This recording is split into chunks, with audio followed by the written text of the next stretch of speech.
So it will be my pleasure to interview Alex for you. I ask a couple of questions to get the conversation flowing and then hand over to the floor for a couple more questions.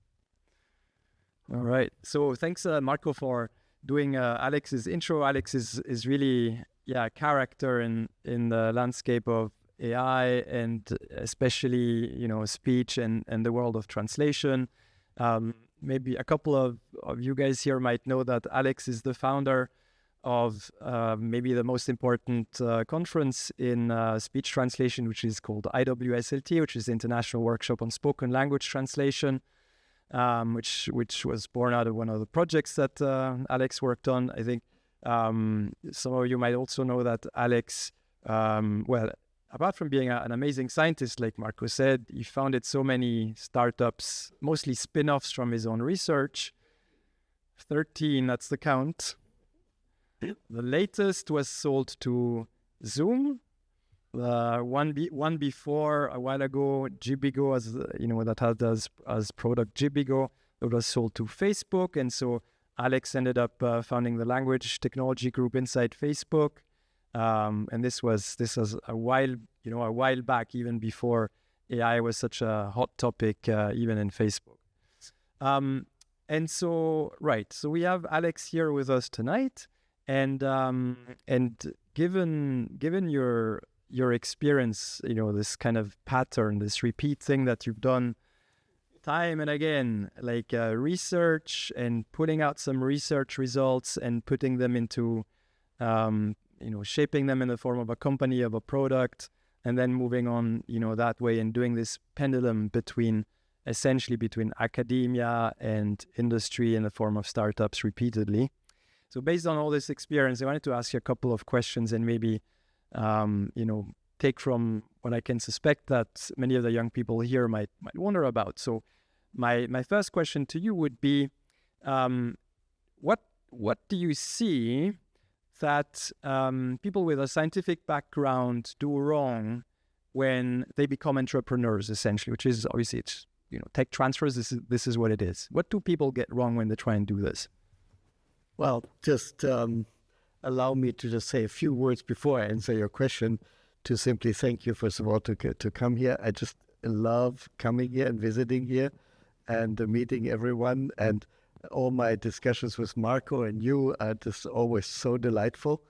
And the question is why? Because we share sort of dreams about technical, scientific advances, but also turning them into something that goes into the real world. And I find Marco's vision for these things just totally impressive, because it means taking big risks.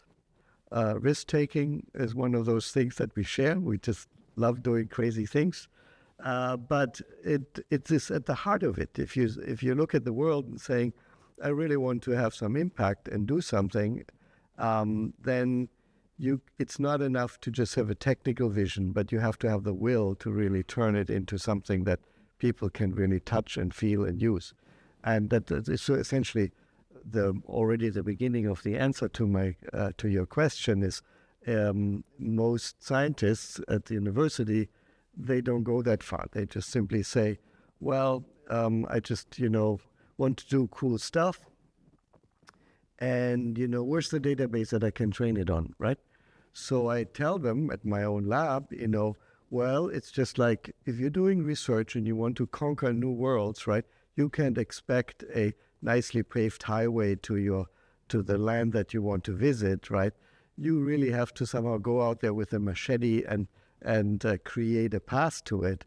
And in our world, that means creating the databases, creating the infrastructure, doing a lot of dirty work that needs to be done to actually get there. So that's one of the things, how do you do that? How are you willing to really go the extra mile to do that? So it starts with the will to really want to do it. So for me personally, why did I do 13 companies? It wasn't really because, it's not that money is unimportant, but that wasn't the primary motivator. It was really more to say, I'm unsatisfied to just simply publish a new research thing. We started that way. I published a lot of papers, and Marco so kindly introduced this. And so, yes, there is the interest and the desire to really come up with scientific ideas. What's wrong? Why does it not work? How can we do this better?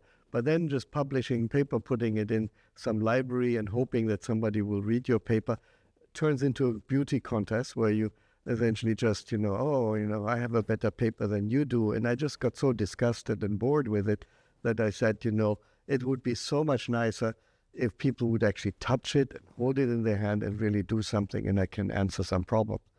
And so we started companies very often just as a way of doing things that you can't do very well at the university. At the university, we have to do master's thesis and PhD thesis, and so students you want to do that, but they tend not to want to get out the machete and create a path to glory, so to speak.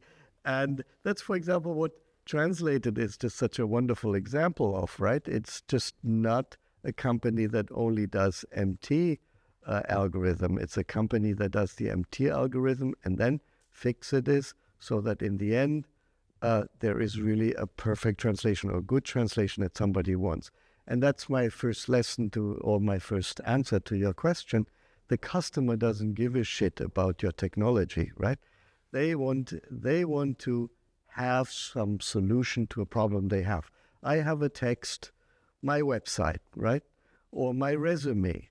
Do I send this to some kind of your translator, your favorite translator, and hope that it's okay in another language?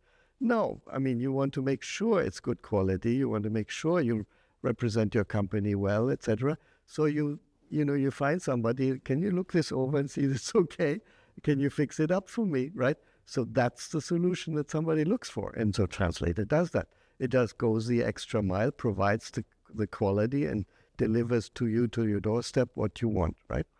And that's important. Many scientists, as a scientist, very often we're too lazy to this, or we don't really want to go the extra mile. That's the difference to doing a company, because now suddenly you have to deal with real people and what they actually really want.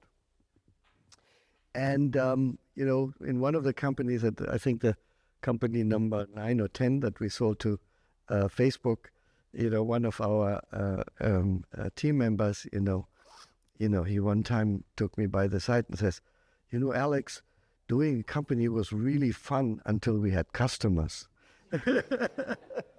Because, now the customers have sort of things that they want, etc. And then I could tell many war stories where something wouldn't work. And I will tell one, maybe, I'm not sure if I told you this story, but when we built Jibigo, it was the first speech translator on the phone, right? So suddenly there were these people complaining that it didn't translate. Your system doesn't translate. Very bad reviews, And so I said, well, can you send us your file? Can you send so we can debug it and look at it, right? Well, we get back at a file that is 20 milliseconds long. 20 milliseconds, there's no speech in there. So what happened is they just touched the button and let it go, and then they spoke, and the thing wasn't recording anything, and it was also, of course, not translating anything, and nothing came out. And so their analysis was the translator didn't work. Had nothing to do with translation. It had something with them not understanding how to push the button, right? So what do? You go to your scientist and say, read the fucking manual, right? The manual says you should hold the button until you recorded it, right? And I said, no. You're in a company now, right? You're not blaming the customer for not understanding what they should be doing, right? You fix it in such a way that they can't step over it, that they can make that mistake, right? They have to somehow make it self-explanatory and easy. And that's of course hard for us, because now you have to come up with algorithms that notice that they didn't record. Either you have a pop-up or you just, continue recording, etc. And there are many stories like this where normal people, what I always say also to people is, imagine, nothing against grandmothers, but I say, imagine your grandmother would have to use it, right? Would she want to use the stuff that you're building, right? And if the answer is no, you better kind of make sure it's better. So, and that immediately leads you to to another thing, that it's not just the translation technology and the speech recognition technology. Again, I say speech recognition and translation. A lot of the work we've done is speech translation, right? Spoken language translation. And so most people in our field obsess over word error rates and translation accuracies. And I say, well, that's just important. But, 1% better or worse, you won't even notice. But if your interface is built in such a way that you can't use it, then the whole thing is useless, right? So the interface, how you capture the customer, how you bring it to them, etc., is really, really key. So again, the goal should be in the company is to do a good business and not just impress people with your cool technology, because that just doesn't work in the business. And you should not assume that your customers are technical experts. That's another thing that scientists get wrong. They always, my students, I tell them, say, even when we process data and label data, right? Don't assume that your labelers and your people process are computer science experts, right? And it's very, very difficult for scientists to explain it to normal human beings and to get normal human beings involved to use it, right? Very hard. And so there's a real learning curve for scientists to do this. Don't blame the customer. I mentioned that already. Then, of course, young entrepreneurs, when they go in, cash is oxygen. You need the cash to survive. At the same time, and I say maybe a little later on this, is don't gorge on VC rounds. That's usually a mistake also. Now, the other way around for managers, oftentimes people think you can manage a tech company without any technical understanding. All you need is somehow, have an MBA in something. That also doesn't work. If you look around, the best high-tech people in the industry, I will not name any names because it gets quickly political, as you might imagine. But, many of the really top people we admire in tech are deeply technical people who also understand customer needs and also understand what you need to do to make it work. And so it's really the best people who do it understand both, so you can't manage, a famous Grace Hopper, the famous admiral, she always says, you can't manage people into battle, you have to lead them into battle. And modern technology is battle, right? It's very fast moving, and so you need to be able to do that. I think that probably overdid my first answer already. No, that's amazing because...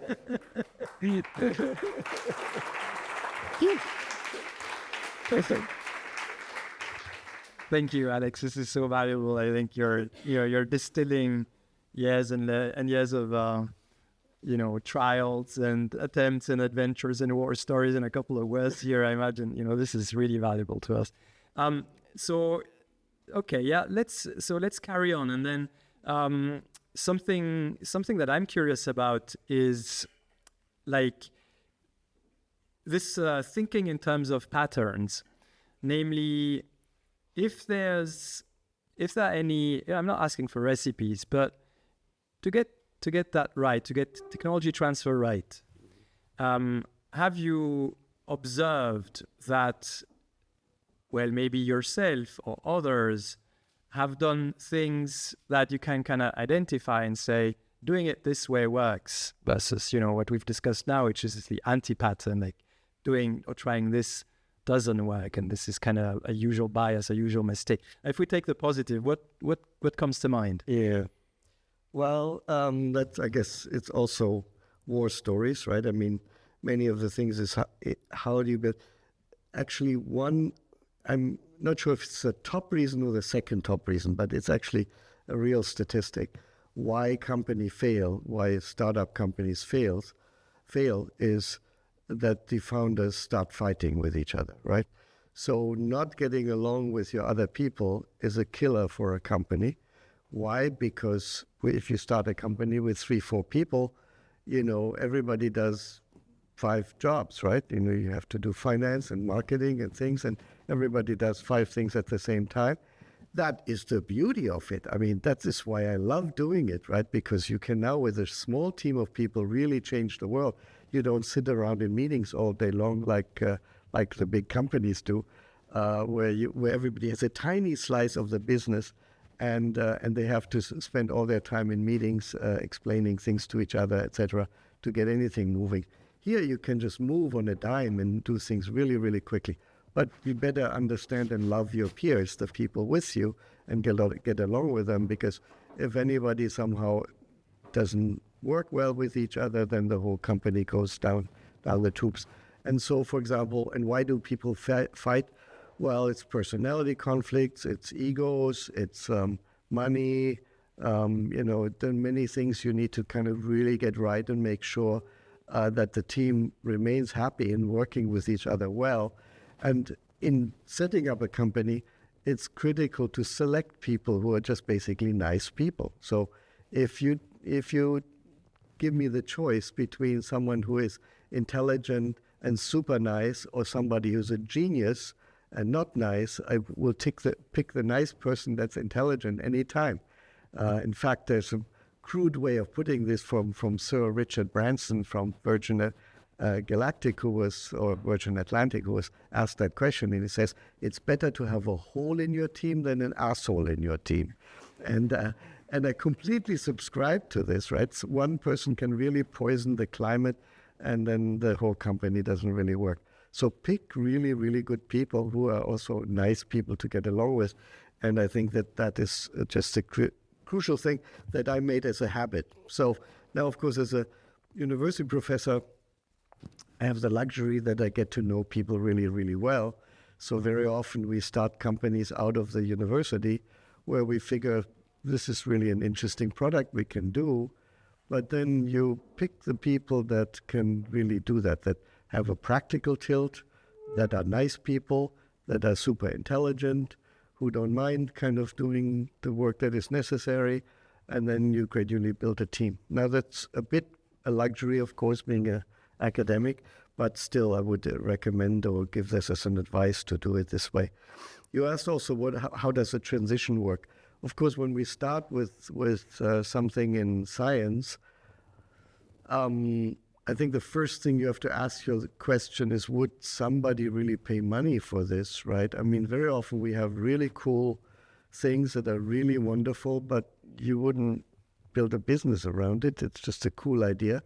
Or there is no market. And I could, again, tell you many war stories of friends of mine who decided they want to do a business around something. In fact, we did the same mistake. Okay, I will tell one.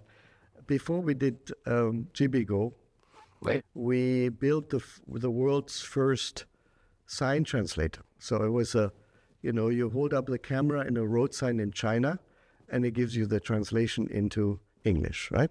We built the first one, and we published the first paper on this, right?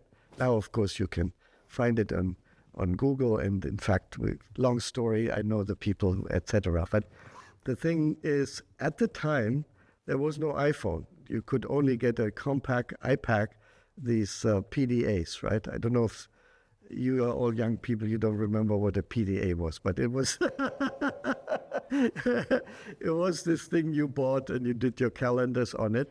And now you could buy an extension camera you could put on top of it, right, that attached to it to capture an image. And we had a wonderful system. You could point it at the Chinese road sign. It would recognize the OCR and translate it into English, and voila, you get the translation into English, right? Problem was, I don't know, only very few people had PDAs. And now you have to have people who have a PDA and are buying an extension camera that you put on top of it. And then you have to go to China and have the problem of translating into English. So the market was probably, the intersection of the market was 0 or 2 or something like this. And so we said, this is a classic example, really cool technology, but not a good business. So we pivoted to the much harder problem, really, which was the speech translation, where we could really see a market of much larger thing. And that was the beginning of our development of GBGO, where we ended up selling it over the iTunes iTunes store, and that was coming along at the time, and the iPhone was getting powerful enough and you could speak into it, and suddenly we really had a product that people bought and liked, and Apple made commercials with it, and so it became a big hit, and eventually Facebook bought the company. Did I answer your question? Great. So, one important thing I wanted to also say, your business also, the way I did my businesses were almost always a gradual transition. So we have a cool idea, we build a team, and we gradually transition. So that means financially, it was most of the time bootstrap. We hardly ever took large. We did take a little VC money, but not much. And the question is, do you have to do it this way?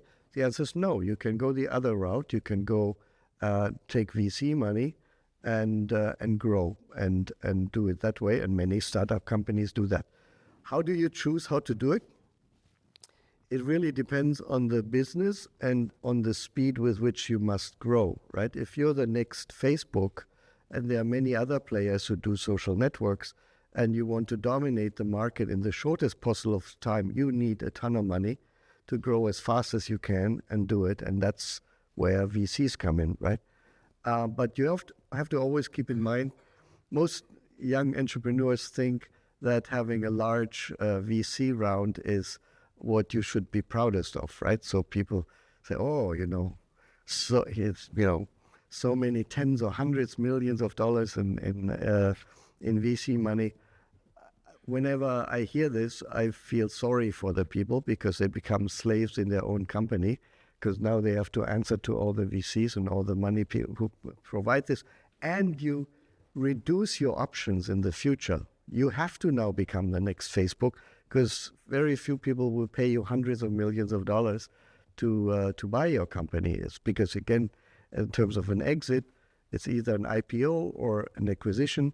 And when a company grows really quick with lots of money, then an acquisition usually gets tougher to do or impossible, right? So again, think about whether you want to go into a gradual transition and a bootstrap operation, or whether you really must grow. It really depends on the product and the business you want to build. Alex, should we take one or two questions from the floor at this point? What would you like to ask Alex? What's on your mind that you think he has his own answer to? Is one. Thank you for the talk. That was really insightful. I wanted to ask, in the age of AI, what do you think is better, first mover or improver? Because things are moving really fast. Yeah, I was afraid a question like that would come because the world really, I have to say, many of the things we did, we had years to play with, to develop, right? Machine translation, I spent most of my career. Now things are happening at such an incredible speed where where the technology can't be done by a small team anymore. A lot of AI is now commoditized. You rent it, you buy it, right? And, if you go to conferences, most of the papers are adapting something to something else. And so I think currently probably most businesses go into improving because a lot of this is out there already. And when we talk about AI, again, way back in the earlier days, AI wasn't really defined in terms of a method, right? I was one of the early people who believed in neural nets, but at the time there was logic-based and rule-based and statistical-based, and nobody really knew how to do it. Now it's so ingrained, and you have all these tools that I think most of it is probably improving. Because, very few people can actually build an entire new model or a whole new method how to train and build these models, etc. at this very moment. This might change. Maybe somebody comes up with a completely different technique again, but it's all we really know that it's happening at an incredibly fast pace. And so positioning this means also being quick with a small team and then addressing a need. So I would say probably most businesses go in direction of improving, but having a solution that improves on the techniques that are there. I mean, not sure it's a fair, because the next question he's going to ask me is, does that mean is it's all done with AI? Should we just basically just tweak whatever OpenAI is doing? I would say no to that too. But in terms, you asked about businesses, and businesses obviously need to move really fast. You don't have the luxury to make any mistakes on something.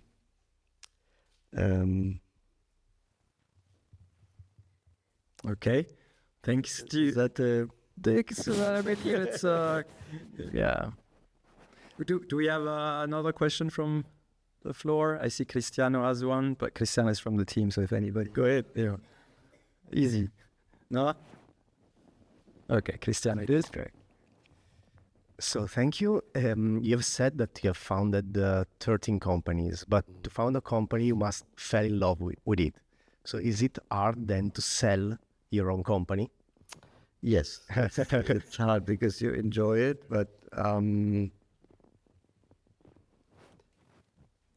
very often, well, first of all, you make money, right?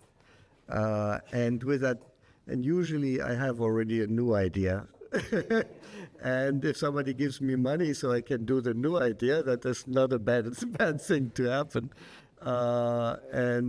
So you start over. But very often, as I said, at least in my case, and it's very different. I mean, I don't want to say that my path is normal necessarily, but very often we start with something that we just really enjoy and we think we can make a contribution. And then actually very naturally, we were just talking today about some of the speech translation things we're developing now. They're driven by actual need. We're running simultaneous interpretation systems at the university, and then we see. So eating your own dog food, that's one of those phrases. It's really important because you really see what works and doesn't work. And the best ideas we always develop when we actually see people using it and we see what works and what doesn't work. And if you then come up with a good solution, people automatically come and they say, oh, I would like that too. And we see that happening all the time.